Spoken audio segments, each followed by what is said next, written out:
Fala, abaixonáticos, abaixonáticas e demais cinespectadores. Vocês gostam de Toy Story? Então fiquem aí que já vamos conversar sobre o mais novo capítulo da primeira franquia da Pixar. Meu nome é Pedro Santana e você está assistindo Abaixo da Crítica. Bom, abaixonáticos, então hoje vamos conversar sobre o improvável Toy Story 4, a sequência que chega quase 10 anos depois do original final da primeira franquia da Pixar. Esse filme é dirigido pelo Josh Cooley, estrelando novamente Tom Hanks e Tim Allen, agora sendo acompanhados por Keanu Reeves, Christina Hendricks, Annie Potts, Jordan Peele e Keegan-Michael Key, entre muitos outros.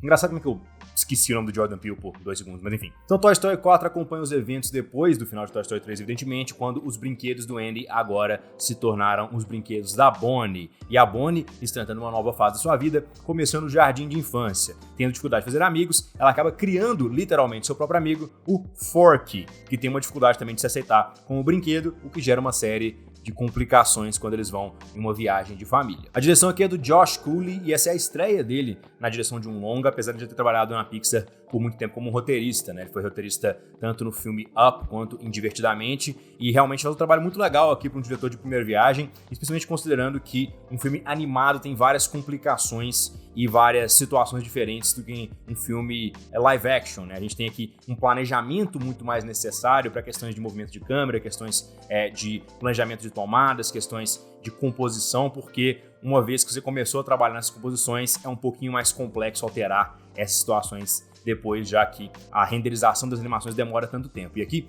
ele tem um senso muito legal de movimento, um senso muito legal de dimensão. A gente coloca os brinquedos aqui em lugares muito mais abertos do que anteriormente a gente tinha visto na franquia Toy Story, aproveitando mais de tomadas aéreas, aproveitando mais de tomadas amplas e se mantendo menos na perspectiva dos brinquedos. Eu imagino que isso seja um advento aí de uma tecnologia mais favorável aqui para o desenvolvimento desse tipo de filme e ela realmente pode ser percebida na qualidade da animação. A animação realmente aqui é muito impressionante, a maneira como é que a luz reflete sobre os bonecos, sobre os personagens, especialmente a Bo Peep, que é uma boneca de porcelana, ela tá sempre lá com a reflexão das luzes circulares e dá aquela sensação de pele bem lisa mesmo, de uma boneca de porcelana, e realmente eu acho que isso vale para todos os personagens, né, desde os brinquedos de pelúcia, que realmente parecem ter pelos, e até esse gato que realmente parece um gato, é impressionante. Inclusive eu vi um vídeo recentemente comparando aqui as animações do Toy Story original com o Toy Story 4, passando um pouquinho sobre a história da Pixar. Eu vou deixar aqui na descrição se vocês querem ver como é que foi o desenvolvimento da animação dos filmes da Pixar ao longo dos últimos 25 anos. Ainda na direção, eu gosto, né, que o filme é bem fechadinho e bem coeso, só queria que ele fosse talvez um pouquinho mais dinâmico na revelação dos seus elementos de roteiro. O que eu quero dizer com isso?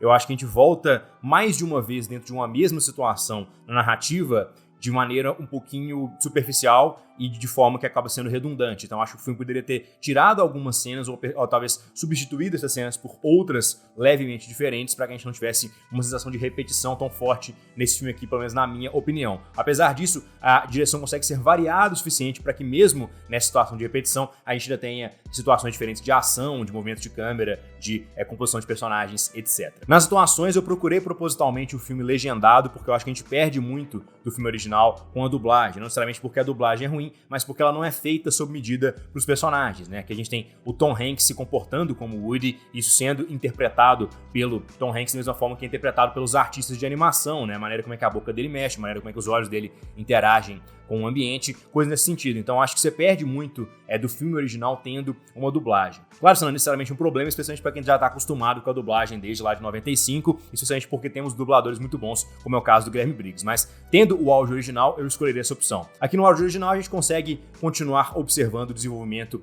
do personagem do Woody através do Tom Hanks, que ele começa como uma espécie de herói egocêntrico, narcisista no primeiro filme, e ele aprende o valor da amizade, o valor de compartilhar o tempo com seus amigos, etc e tal. E aqui ele tem uma relembrança dessas lições, agora de um contexto um pouco mais diferente, que ele tem um excesso de lealdade pelo seu dono, agora pela sua dona, a Bonnie, mas que vem a partir de um mecanismo de insegurança interna. Então é muito difícil o Tom Hanks retratar isso sem ter a fisicalidade dele, por isso que eu falo a importância do áudio original. Gosto muito também aqui da Annie Potts como a Bo Peep, ela traz uma personagem que é bastante confiante, uma personagem que é bastante engajante, me lembrou um pouquinho a Furiosa de Mad Max, à medida que é uma heroína pós-apocalíptica. Imagino talvez que a inspiração para a personagem também tenha sido um pouco nesse caminho. Mas para mim quem rouba o filme verdadeiramente é a dupla Key and Peele, os comediantes aqui fazem 2 bichinhos de pelúcia que são realmente muito engraçados e eles trazem algumas das sequências mais inventivas aqui do filme, fazendo inserções de narrativas alternativas que os próprios bichinhos de pelúcia estão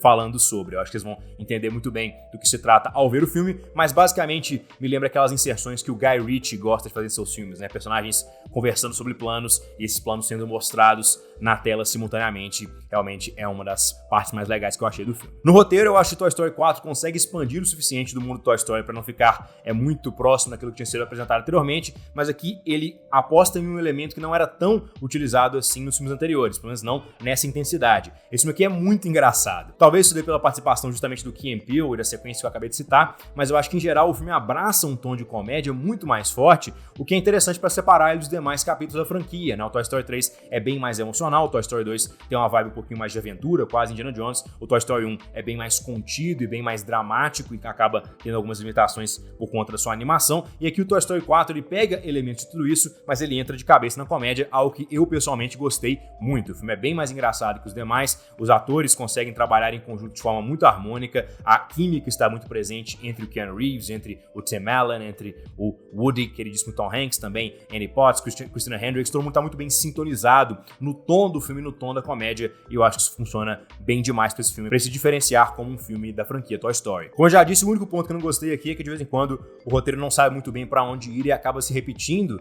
de forma a não conseguir progredir com a narrativa da forma que eu achava mais dinâmica e interessante possível, que é algo que o Toy Story 2 faz perfeitamente, por exemplo, mas em geral é um filme super bem fechado, ainda é emocional, é o mais engraçado da franquia e com certeza tem a maior qualidade de animação. Toy Story 4 vai receber a nota 9 em 10, vale demais, especialmente para você que já é fã da franquia.